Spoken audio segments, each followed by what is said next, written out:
Welcome to the show that gets Christians thinking about faith and politics. Get ready to challenge the status quo, expand your imagination, and tackle controversy head on. Let's stand together at the intersection of faith and freedom. It's time for the Libertarian Christian Podcast. Welcome to another episode of the Libertarian Christian Podcast, a project of the Libertarian Christian Institute. I'm your host, Doug Stuart, and I am really excited to share this episode with you today. This was a fireside chat that Matthew Bellis, Norman Horn, and Jacob Winograd and I had a few weeks ago. It wasn't too cold. It's been cold lately here in Pennsylvania.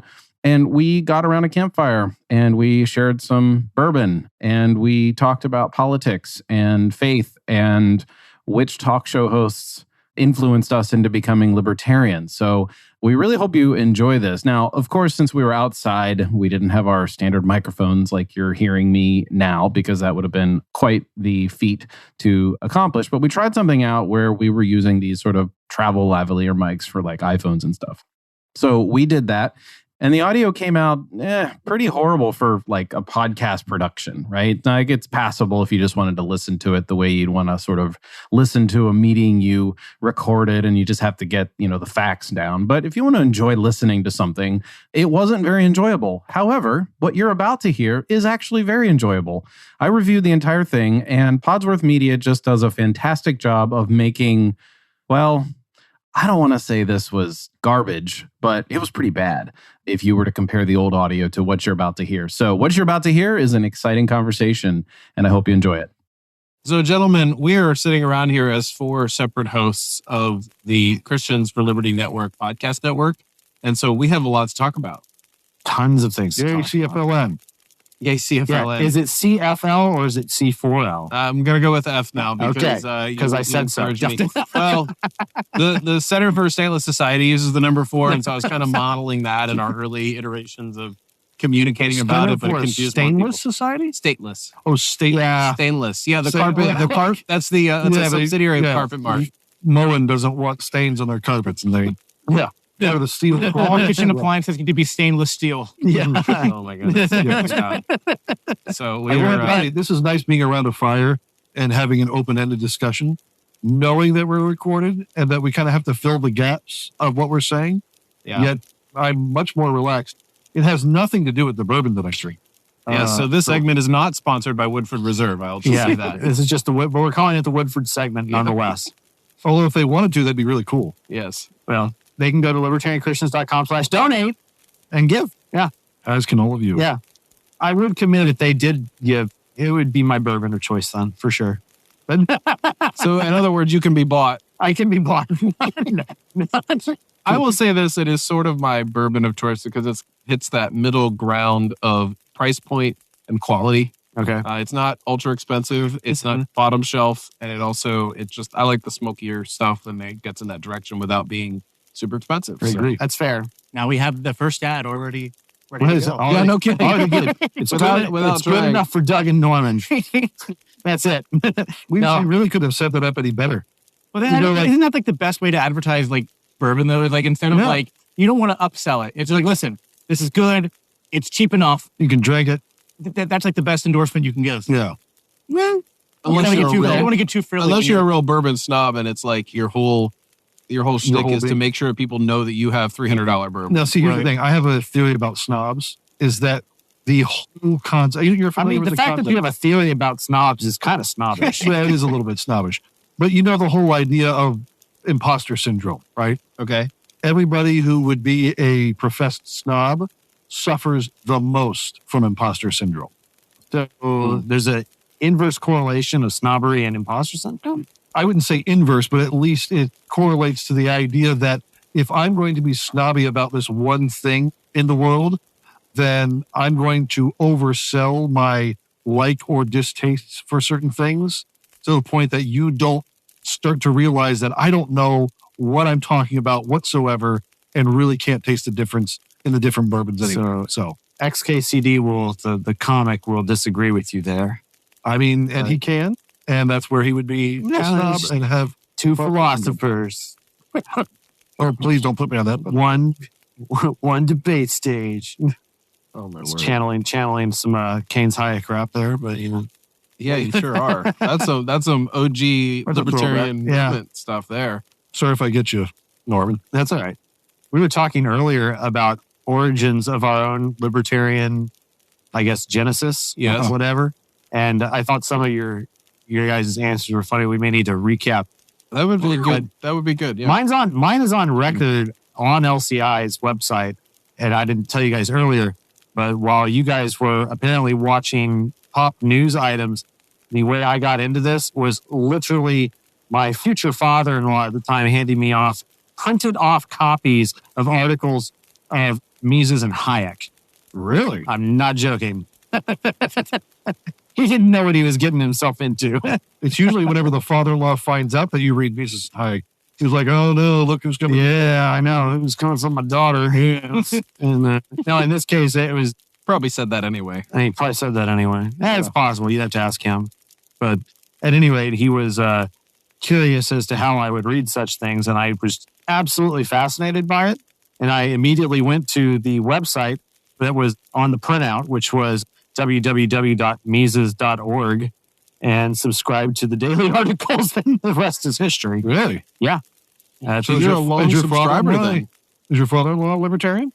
In a lot of ways, yes. We have sparred on various things over the years, and I don't need to get into that. Is Trump the most libertarian president? Your father-in-law? We haven't gotten into that. I mean, over time, I would say he has softened to various views that I have held, or that rather I do hold, but he would definitely more self-identify as a conservative overall. He's much more into Hayek, for instance, than he is Rothbard. Okay, well, look, I can work with you. That's fine. And my father-in-law is fantastic, and don't get me wrong. We're not going to have to fight against him in the wars, though. Well, the thing is that Jack is probably as big as you are or bigger. Oh, really? So, yeah, if you were to fight, it would still be a problem. It'd still be a problem. Yeah. Well, he also carries way bigger guns. I have no doubt. Metaphorically or literally? Oh, literally. Well, your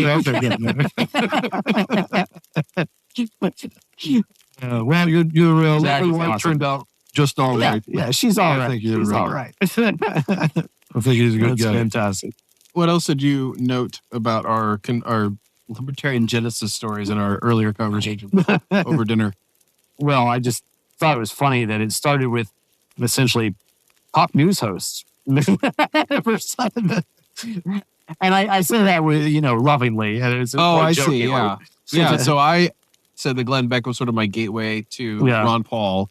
Yeah. Mm-hmm. And Matt said that Rush Limbaugh was his gateway to who? To Ron Paul or to something a little different? A little different. Yeah. Right. It was just funny because, in both cases, you're talking about like that something they said took you down a line of thought that then enabled you to kind of move past. Well, it was consistency. Yeah. It was consistency. For Beck, it was, I'm a libertarian at heart. And I was like, well, what does that mean? And so I figured out what that meant. And then I would be like, well, no, you're not, Beck. Like, he might be more that now, I think. I think Michael Malice's appearance on his show probably really helped him move along a lot faster. Yeah. But in any case. Well, that was in the way of the future, though. Oh, yeah. That was like recently to now. But 15, 20 years ago, something in there, I'm listening to Beck and he's like, huh?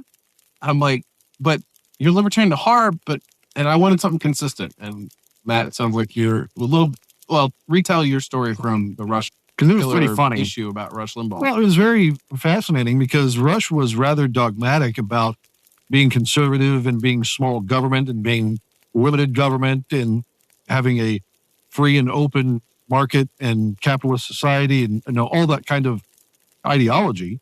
And I would listen to him semi-regularly. And there was one time where he was on his show and he said, there is one area, though, where conservatives do want to be big government. And that's in areas of drugs. And we can't let the drug war go on. And as he's saying that, I'm not necessarily making the connection with the drug war, but I'm saying, hold on, what you're saying does not comport fully with what you are basing a lot of your arguments upon. So either your arguments are based on pragmatism, on how you feel about the certain situation, or you are actually small and limited government. I said, that just doesn't feel right. And then I had heard actually somebody who would sub for Rush a lot that you probably know. Walter Williams. Old Walter Williams. And he was very much a consistent libertarian small government guy.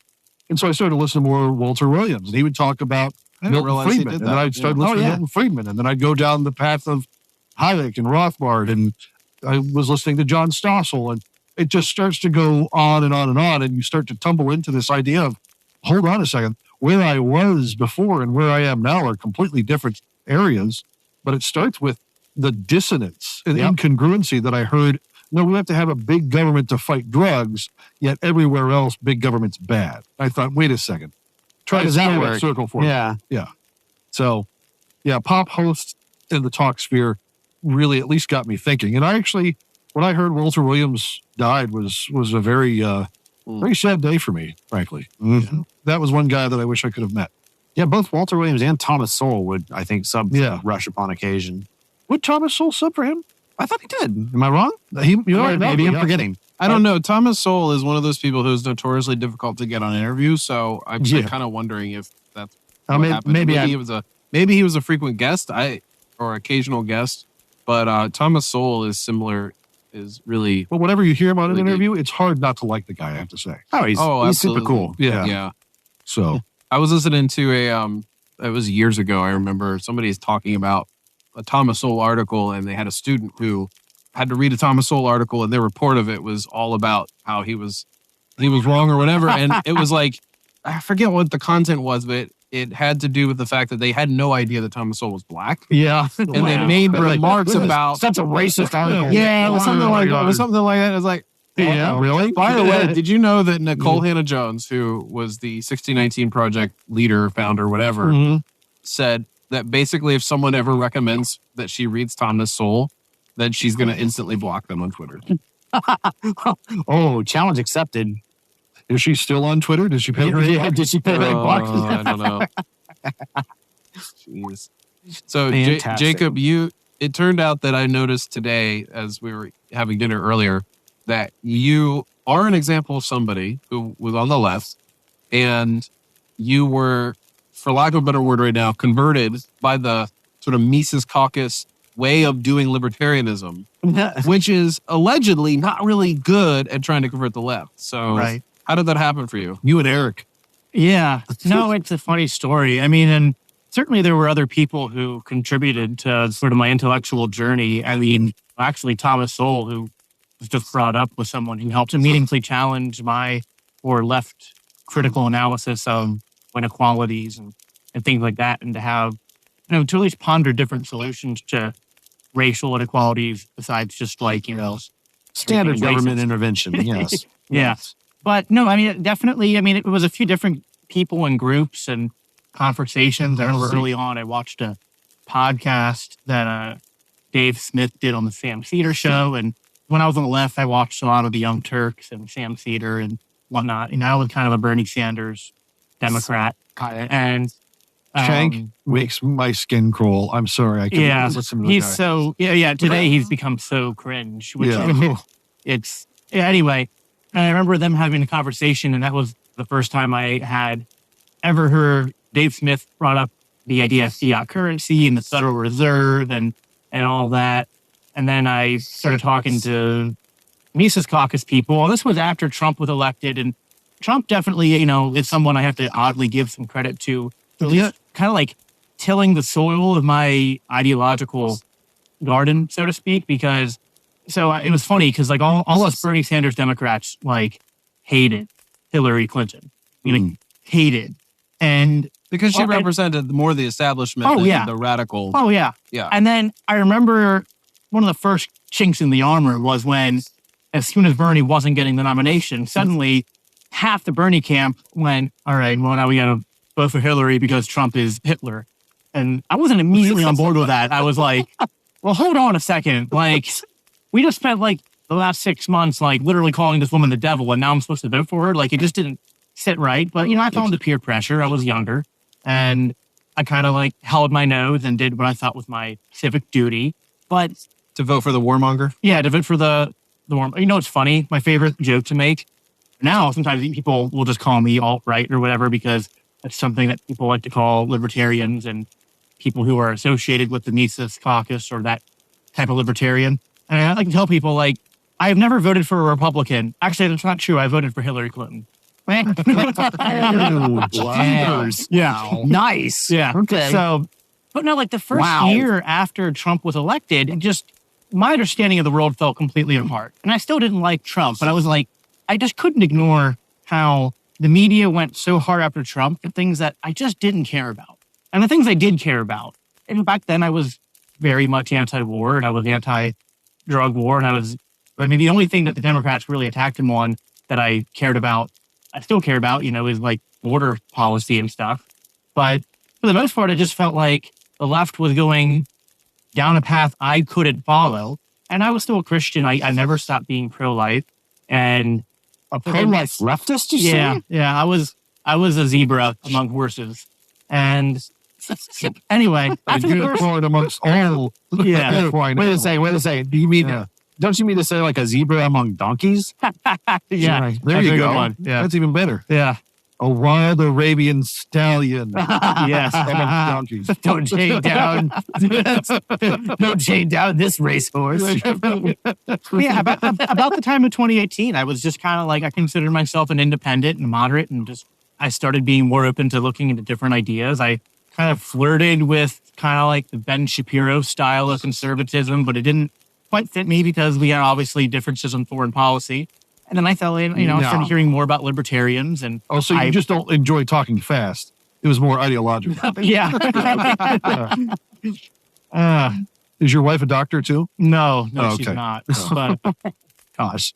Yeah, no, but it's funny with Ben Shapiro. People always say he talked fast. But see, I have a background in speech and debate. And when you're in speech and debate, Ben Shapiro sounds slow. Yeah, no. Because if you've ever been to like formal debate, I mean, they talk at like a million miles a minute and it's insane. But yeah, I'm going to a local philosophy politics talking group, and there was a lot of Mises Caucus people there, and they introduced me to Rothbard, to Mises, obviously, and the hard stuff. I was also given told to listen to the audiobook Freedom by Adam Kokesh back when he was. I have not heard that name in so long. Yeah. Yes. Yeah, that's I have not heard. Yeah, so I would tell you that. That's a name I haven't heard in a long time. So yeah, right, yeah. A long time. Going back to the Star Wars talk earlier. But thank you for giving my reference. Yeah. So there's a lot of different things that kind of converged, but definitely people I met in the Mises Caucus kind of introducing me to the right writings and podcasts and books and stuff is kind of what brought me along. And this whole idea that, and believe me, I get it, the modern left, in a lot of ways, it's like, when you look at a lot of the cultural stuff, the modern left seems to really focus on, well, with like the trans rights activism and straight up sort of cultural Marxism and all this stuff. That's not the left I grew up with. And I still think there's a lot of people out there like me who would consider themselves on the left, but that isn't what they care about. What they truly care about is injustice. What they truly care about is even inequality. And I would say something libertarians, I think, sometimes don't pay enough lip service to is inequality. I mean, obviously, I understand, as Rothbard said, egalitarianism is a revolt against human nature, but radical inequality, one thing to have natural inequality, but radical inequality caused by the crony capitalism we have now certainly causes social instability and certainly causes issues that libertarians care about. And really, what I care about and my passion and my heart, those things hadn't changed. Everything I care about that I cared about in 2015, I still care about. I just realized that the solutions that I thought we needed were wrong. I realized that when Bernie Sanders said we got to get money out of politics, I realized getting money out of politics is like getting the stickiness out of glue. It's just like unless you're willing to go completely anti-tax, you're not going to get it out of politics. Now, are we going to have to talk about thermodynamics again? Yeah. Why? Right. Stickiness. You mean stickiness out of glue? I mean, geez. Wow. And there's some thermodynamics happening. Yeah. Just lit this fire up. Is that the second or third? Wow. Whoa. There we go. Oh, my. Okay. There we go. And now things are heating up. He's throwing advanced organic molecules onto a fire and causing climate change while he's at it. How dare you, sir? I have to offset the offsets of the rich. So to finish off my point, I think it was Matt earlier saying that the conservatives talk about limited government, but obviously love big government when it comes to controlling certain things like drugs or certain social things. And it's funny. It's like to get a conservative to become a libertarian, it's not so much about like convincing them of correct economics. So that's part of it. But it's sort of like getting them to relinquish the idea of having to control certain aspects of society. And to the sort of leftist I was, it was the opposite. It was like I had no desire in my heart to control society other than what I thought was needed to be done on the economic level. Yeah. But as soon as I was kind of like instructed on proper economics, that fell to the wayside. So I think there is still a remnant on the left of people, you know, I think of ex-Bernie bros or people, I think of someone like Tulsi Gabbard even. She kind of embodies, in some ways, the sort of leftist I was, although her recent turn into endorsing a bunch of Republicans is certainly confusing. Well, that does beg the question, do you still believe that the workers should control the means of production? No. See, it's democratic socialism. Yeah, I got you now. Yeah. As long as they vote, as long as it's democracy. It's okay. Yeah. I think the left often thinks that the word democracy is a sort of a stand-in for voluntary, because it's like, yes. And it's sort of a proxy. Okay, so because I think they think that if it's done democratically, then we've all decided together this is what we're doing. And in some ways, I'd be like, that democracy gives them the moral authority for something. If the American flag is the idol on the right, democracy is the idol on the left. Yeah. Well, it only makes sense in the context of a group that has agreed to abide by the decision. The moment that you exit that, it doesn't matter how democratic it is. Only someone had written a book about how democracy was a god that fails. I think of the law from Bastiat and how, you know, what I learned is like, you know, if this neighborhood that we're sitting in decide, you know what, we don't want to have to protect our own homes. We're going to hire somebody to patrol the streets, or we're going to agree to do this. We're going to pay them, make sure that they protect us and so forth. Then you could say that that's a voluntary organization of people doing things. And I think that the left thinks that any sort of democracy, which is simply majority rule, is equivalent to that. Yeah. And therefore, it's like, well, it was democratically chosen, and so therefore we need to do this. You follow that logic, and then you just go right back to might is right, and then you got jackbooted thugs. Well, and you get some... What if 95%?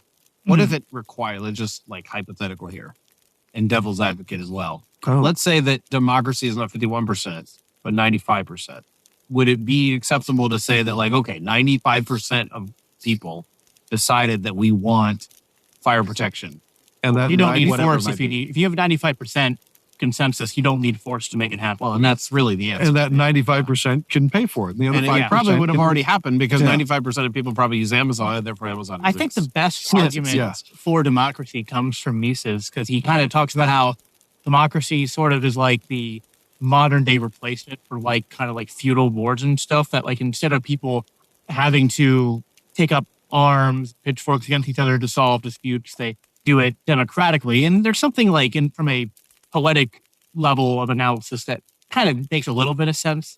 Well, there you go, bringing feudalism into it. Oh dear. But but I think, I think democracy is like anything. I think it's a tool. I think democracy has its pros and cons, and I'm a staunch anarchist, but I'm not against democracy if it's done in the right setting, in the right way. The issue isn't democracy. The issue is force. I think there's something that can be appreciated about trying to, like, obviously come to a consensus about decision-making within a... Do you like yourself on fire there? Yeah. That's on fire, folks. Ember. There. Yeah. Hey, thanks. Out of the embers. Smack my butt again, please. Okay. Sorry, Jacob. So what you're saying is you're in favor of democracy as long as it's democratic democracy. Right, exactly. I'm just on fire. It's okay. Stop, drop, and roll. You get to use it. I went from bashing democracy to trying to play devil's advocate for it, and then Matt caught on fire. So, I mean... and I slapped his butt. Yeah. And then what happened using accelerants, Doug. I'm sorry. See, Doug chose the anti-libertarian and very strange things. Doug chose the easy but hard road, which is what statists do. There you go. Easy. Well, see, this is the proper way to say that was a nice roast around this fire. Yeah. So Jacob was just saying that he's only for democratic democracy. So here's what I take issue with what you just said, Jacob, is that the problem is that you've tried to disentangle a lot of entailments that the modern democracy can't let go of. Yeah. So democracy in the political sense is very different from a voting process that a group undergoes to make a decision. Robert's Rules of Order is actually a fairly praxeological way of going about making a decision for a group. And that involves what amounts to a voting process. And we're well aware, based on whether or not, maybe if you've been involved in a Libertarian Party, or maybe you've been involved in a Republican Party or some process there, or any group that is, you're about to catch on fire there, Jacob. Yeah, I know. Or watch it. But any group that has a large number. Personal privilege. Try back my chair up quick. Point of personal privilege. We're going to release the wind. Don't use gender language.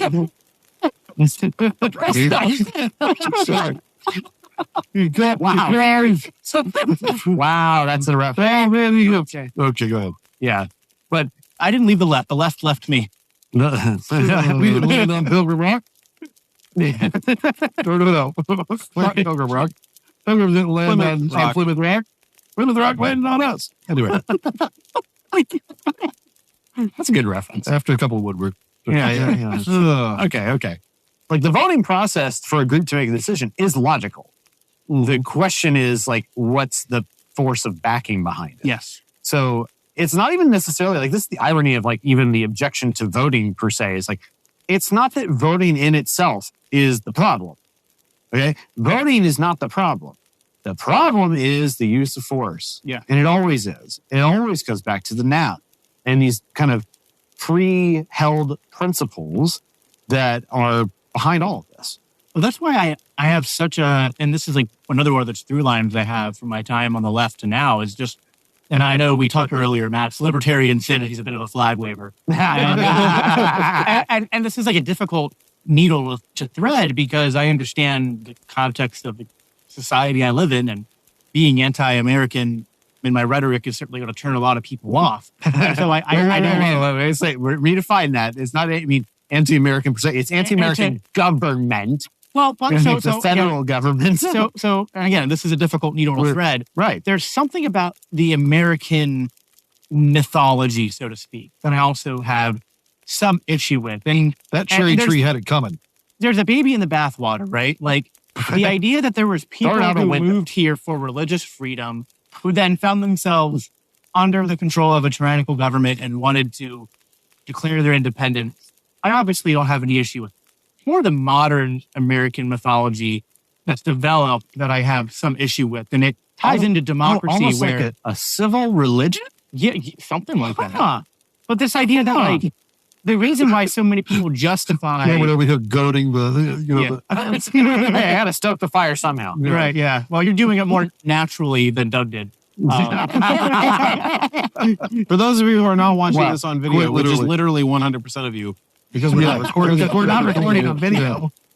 I have the FBI. Don't you guys my face? This is for the non-NSA.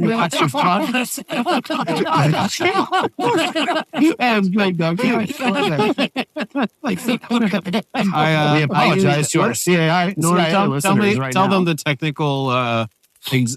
Tell them technically what did I do with a bottle of liquid? You squirted lighter fluid on the fire. Oh my God. I was hoping for something more intelligent than I squirted lighter fluid on the fire. All right. You took a chemical accelerant to a flame. Yeah, there we go. But there's something I think that the American civil religion, as you put it, which is a more eloquent term, is and this ties into the danger of democracy. People sort of embody democratic decisions, even ones that they voted against, as to, well, we did this. Yeah. We decided to do this. Democracy, government is the stuff we do together. We are the government. Right. President Obama. And that intrinsically gets tied into things like the flag and a lot of this stuff because of things like the Pledge of Allegiance and the national anthem and just... Well, we inculcate those values. Yeah. And so, public school system, we have this... language. Oh. It's our government school system. Right. I used to equivocate and be like, all right, you know what? I'll call it public because that's what everybody else calls it. I refuse to do that anymore. Okay, Really? that's fair. I was like, did I use a 4-letter word and I didn't realize? No. Wow. Yes. Public school. Public is a. Are you going down? Because Doug was asking at public school, so he thinks that's a 4-letter word. PBLC. PBLIC. Public. 4-letter word. Yeah. Sorry. I will have to say, though, and I think it's very fascinating to see people's genesis, that really it's what tends to set us on a libertarian track at the end point is just being challenged on our presumptions.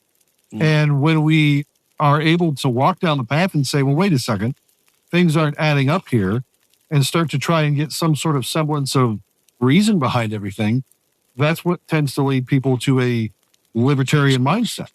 And so if we have a culture here is pushing on one side government authoritarianism, our Christian mindset, then we have to say, well, if we believe that libertarianism is a good and right way to order our political and public life, then wouldn't God have something to say about that? And wouldn't those things intrinsically mesh? And I have to say, that's where I think the joy that I found within my faith and understanding libertarianism is realizing that these things are not mutually exclusive, but they're very much intertwined with how God would want us to order our public life. You know, if you look at ancient Israel, the beginnings of Israel was pretty libertarian. It was very free form. There was no king in the land of Israel. Yeah, it was literally repeats that half a dozen times. You're cool. Holy crap. Matt's still spitting fire. I've had to switch getting lit on fire. Goodness gracious. Take a step back, Matthew. And I don't know what Doug just poured, but tastes like this is the like diesel fuel into my this is the Lafroig segment of our or jet fuel or something. Yeah. So this is the Lafroig segment of our of our episode where things get a little smoky.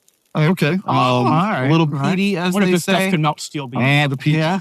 Yes. This would be steel beams. Matthew, you introduced me to single malt Scotch in 2020. I'm so glad that I did. I had until 2020. I had actually that's not true. In late 2019, I tried those $2 bottles that you get at the liquor store just to be like, what is this like? I don't know if I'll like it, that kind of thing.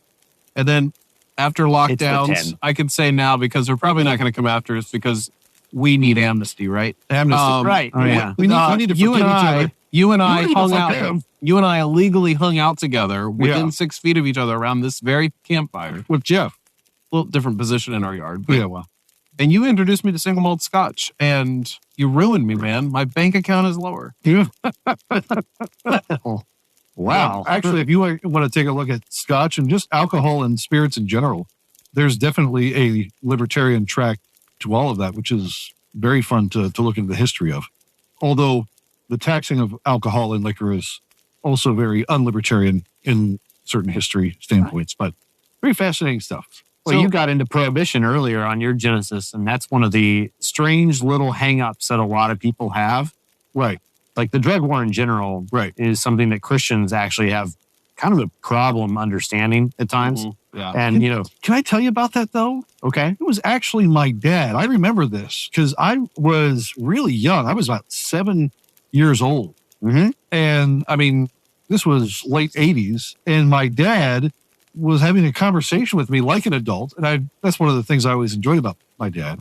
But he said, Matt, what if drugs aren't really the problem? It's our response to them. And what if we need to allow people, the drug addicts are going to do what they're going to do, and the people who are not drug addicts, they're going to be against them. And so we should just take the penalties off of drugs completely and have a free-for-all. And my 7-year-old brain was exploding. I was like, 7? I was 7, yeah. Wow. And I was thinking, wow. This is an irresponsible father. I was saying, no, there's no way. That's impossible. Absolutely not. But he's like, well, it makes sense, don't you think? I was like, you can't be serious, I'm not sure my 7-year-old knows what drugs are. Listen, I was an advanced child.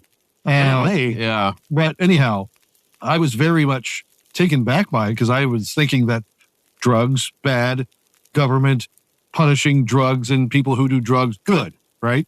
But even then, he started to challenge that thought process. And later on down the road, I realized, wait a second, there's actually something to that. Yeah. So anyhow. Hi, everyone. This is Norman Horn. If you're enjoying this podcast, you may want to check out the others in the Christians for Liberty network, such as my own Faith Seeking Freedom podcast, where I take listener-submitted questions about liberty and give brief but engaging answers that you can use and share. The Christians for Liberty network is dedicated to bringing you content that you will love to learn from, and we appreciate your support. Now let's get back to the show, and I hope you check out the FSF podcast soon. I want to bring up something. Jacob, you were talking about this whole American vision, way of life, mythology.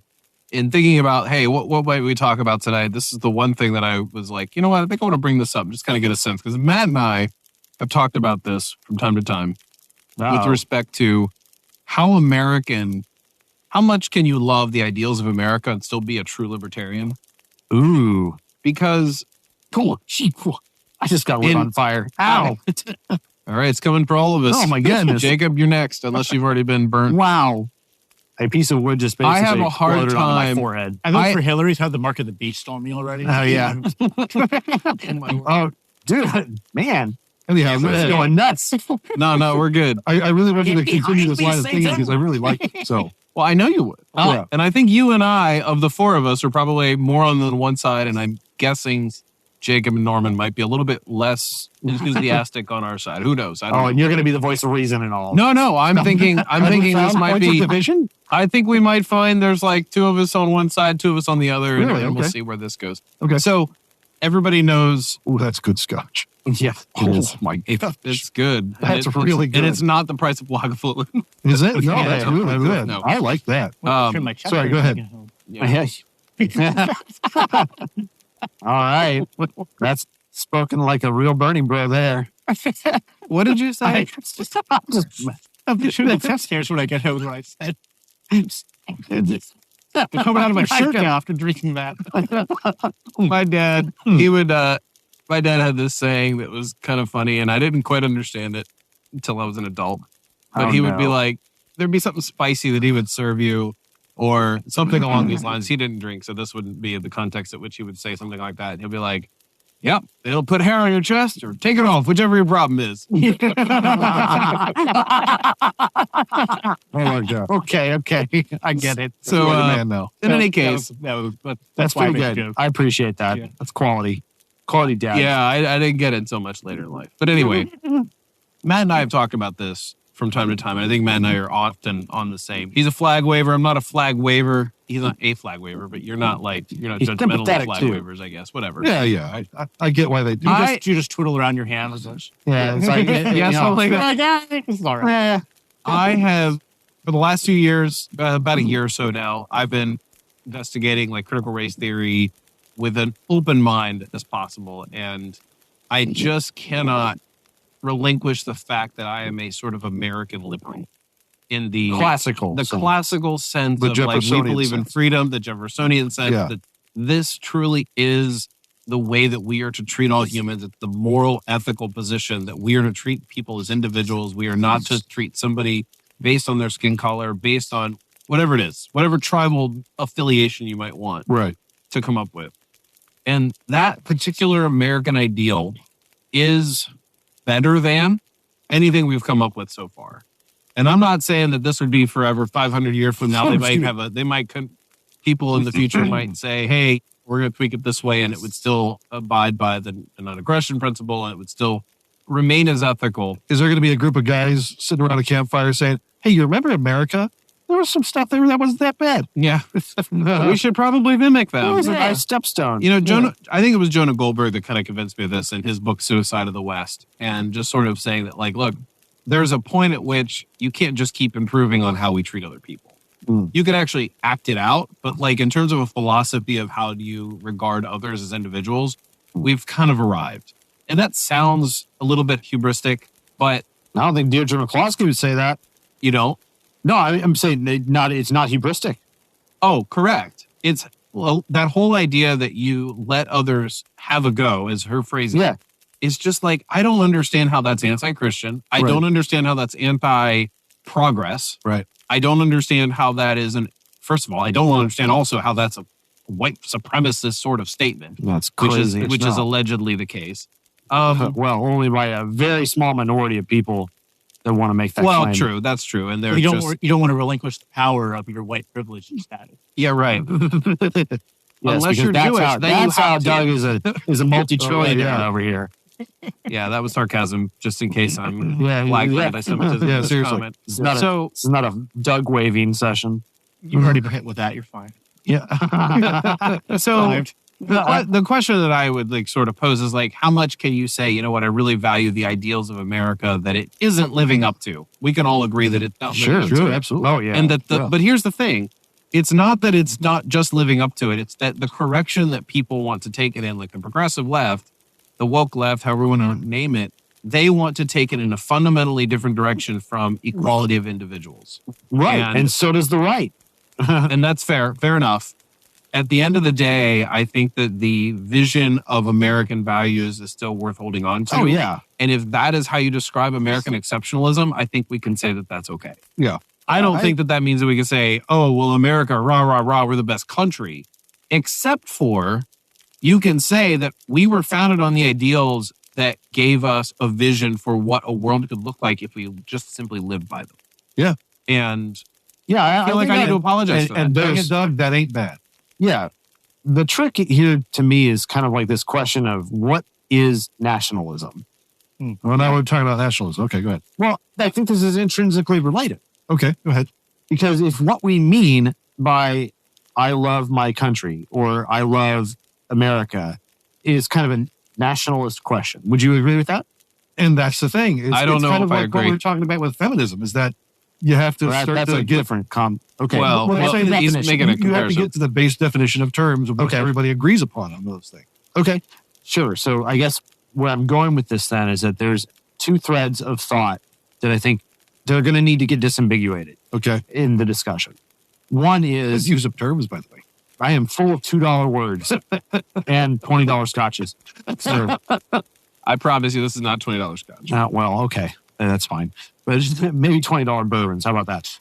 Whatever. It doesn't matter. Anyhow. It's if what we are discussing with respect to whether we want to call it nationalism or we want to call it American exceptionalism or we want to call it I love America-ism or whatever ism you want to attach to it, if it is just an appreciation for these transcendent values that we know, when followed, will result in a better respect for all people everywhere. Human flourish. And not just Americans, but broadly speaking. I mean, the whole point of the Declaration of Independence is not that all Americans were created by God and equal in this respect, but that all men everywhere. That's right. Not just Americans. It was a human declaration. Yeah, but Native Americans or whatever you want to call them at that point. The French, the Africans, the West Indies, the Chinese, the Middle Eastern people, the Europeans, even the Parisians. Even the Prussians. If all of them are equal in this respect, and that is equal before God, okay, then that's something to be celebrated. Yeah. Absolutely. Mm-hmm. But the moment that you exit from that into, because I believe this, you know what? It enables me to initiate force against other people. Mm-hmm. Right. Then we have a problem. Mm-hmm. So the question is, where does one end and the other begin? If it ends at one point and the next point of entry of aggression is nationalism, then we are anti-nationalists to the core. Yeah. Does that make sense? Because that is where I'm going to die on that hill.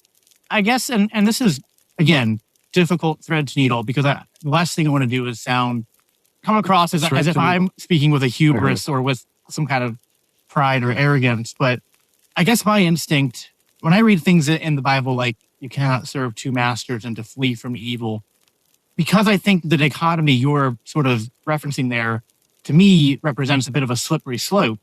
And just what I see in front of my eyes in my upbringing is people lubing themselves up and jumping down that slippery slope as fast as they can. Yeah. It's just that my aversion is to, you know what? My nation is, and my identity is as a child of God. And the kingdom I serve is the kingdom of God. Yep. And to add America into that, I cannot find room in my heart to do that. And I don't want to say that with a sort of like, and I have to check myself to not fall into like, I don't want to have it come off as if the people who find appreciation in the history of America, in things that the imagery and history of America seem to represent in terms of the development of certain philosophical ideas. I can see things there that are worth respecting. But in terms of a matter of identity and in terms of what do I participate in, I just can't find it in me to behave in the sort of like American patriotic way that a lot of conservatives do. And no, that's fine. That's fine. I don't either. That's sort of the patriotic observances. That's where I'm going. Patriotic observances are not where that really, I think, comes into play. These are more about the ideals that we hold and whether that is like, if that falls into, if America, I'm sorry to cut you off, but if America was viewed as less of a end, but rather a means to an end. Mm-hmm. And the pride in America was not so much to celebrate America, but to celebrate the freedom to glorify Christ and his kingdom. That is an American exceptionalism I can get behind. I will say this, though, and let's at least take this or at least not for granted. One of the ideals, though, of American exceptionalism is those patriotic observances. Would even say it is your patriotic observance to not observe those patriotic observances. Wow. Okay, that was extra ambiguously deep. That was extra Jeffersonian there.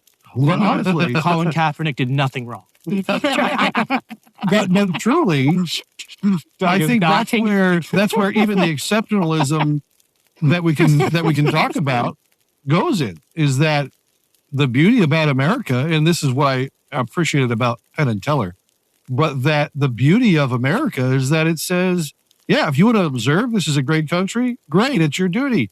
If you don't, great, that's your duty too. That's a very unique historical position. Yeah. But let's not forget, though, also as believers, and understand that we together as a band of brothers, Christ and his church will someday stand at the gravesite of America. Oh, yeah. Yeah. 100%. and even though we might have love for the ideals, those ideals are still rooted. Subservient. Those ideals are still rooted, though, and subservient to Christ and his kingdom. Yeah, but you said it differently than I said it, but that's exactly what I'm getting at. I was like, if there are means to an end, and the end, words. and the end is the kingdom of God, and the kingdom of God isn't just a euphemism for Trump. Oh, wow. That's what do you need? Throw this glass at me. I'm the best. I had the best words, the best $2. I'm the best libertarian president ever. I like hearing you say it that way because at the end of the day, there is going to be an end to America. There will be. As it will be with all empires. As it will be with all. And if you let's say you stand before the master and you say, well, who did get it right? Yeah. Matt Bellis. America isn't going to be the only one that got something right. Yeah. Because there are other countries that honor the freedoms that we think are good. Right? Like there's that Venn diagram. I was taught in elementary school that no one's free except us. But I will live and die and say, thank God for British common law. Like, that was a giant leap forward in no doubt. humankind. So, yes, anyhow, that. So I don't know if we answered the question, but we certainly talked a lot about around it. That's what podcasts are about. You just talk about the question and how to answer it. Well, you take one, you can really be 5 minutes of content and stretch it over an hour. That's the idea. That's how we hook you. Yeah. With the promise of rhetoric and only end up empty. So how about this? How about we each make a commitment? Yes. Over the next year, get out the knife and start cutting. To solve all the problems that people have about Americanism and libertarianism in our respective podcasts. Matt, you're going to make sure that coverage of the news is as brief and as witty as possible. As brief as witty as possible. Norm, you're going to offer succinct answers on your Faith Seeking Freedom podcast. Indeed. For people who are going to ask us about, but what about my police? We already did that. And Dick Clark will have already answered also as well on my podcast. And Jacob, you're going to talk about the kingdoms of this world versus the kingdom of God. We're going to talk about all kinds of things on the Biblical Anarchy podcast. We're going to answer a lot of questions just through creating great content, through providing more information about what's going on in the scriptures, what's going on in Christian theology, what's going on in the world. I don't know. I'm really excited about the next year. This year is going to be it's going to be interesting. Off the chain. It really is. So, and here's what I can't wait for, like at least 3 things. 1, guest appearances on Matt's podcast.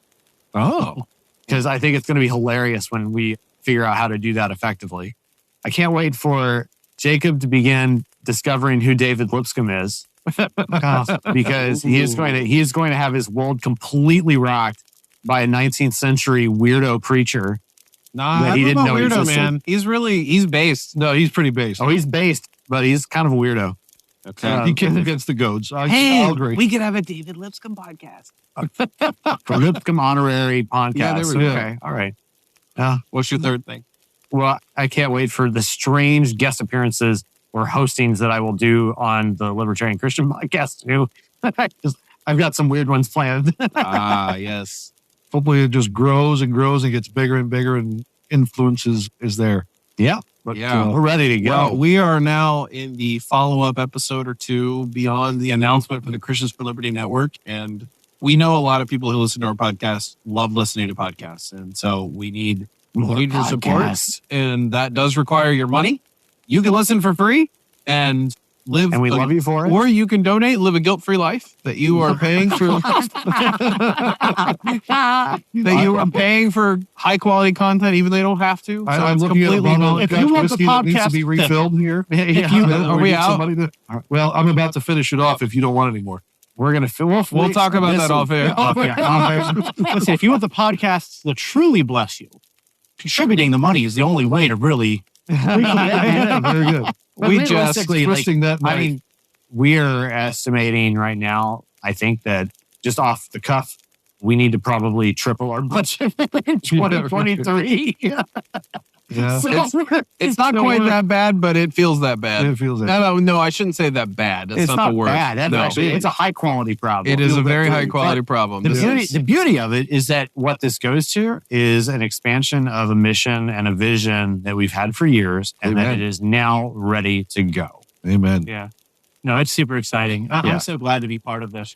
It's a combined effort. I think our common goal is that we see such a connection between what we see in the scriptures, what we see in the history of God's people, whether it was Israel, whether it's the church, and libertarian philosophy and ethics. And we know that the church should be that voice in the wilderness, pointing towards the kingdom of God and pointing towards just really trying to get back to the simplicity of what Jesus taught, and love your neighbor and love your enemy, live at peace with all as much as it depends on you. And the church should be that voice speaking up against the tyranny of this world louder than anyone else. And I think that we're all committed towards trying to push the church closer to that point. Cheers to that. Yeah. Amen to that. We'll let the rookie podcast host to our network have the last word. The former Bernie brother. Very good. Yeah. All right. Well, if any of you ever want to join us for these campfires, you need to move to Lancaster County, Pennsylvania, and you will be able to join us, or fly to Lancaster County, Pennsylvania. That's a slight dig for me. No, because you made it here. That's true. Not even within 24 hours of our amazing. It's pretty easy to get here. Amazing. Yeah, it is. Yeah, we did it. It certainly is. Thanks, everybody. We will see you at the next episode. Thank you for listening to another episode of the Libertarian Christian Podcast. If you liked today's episode, we encourage you to rate us on Apple Podcasts to help expand our audience. If you want to reach out to us, email us at podcast@libertarianchristians.com. You can also reach us at LCI Official on Twitter. And of course, we are on Facebook and have an active group you are welcome to join. Thanks for listening, and we'll see you next time. The Libertarian Christian Podcast is a project of the Libertarian Christian Institute, a registered 501c3 nonprofit. If you'd like to find out more about LCI, visit us on the web at libertarianchristians.com. The voiceovers are by Matt Bellis and Catherine Williams. As of episode 115, our audio production is provided by Podsworth Media. Check them out at podsworth.com.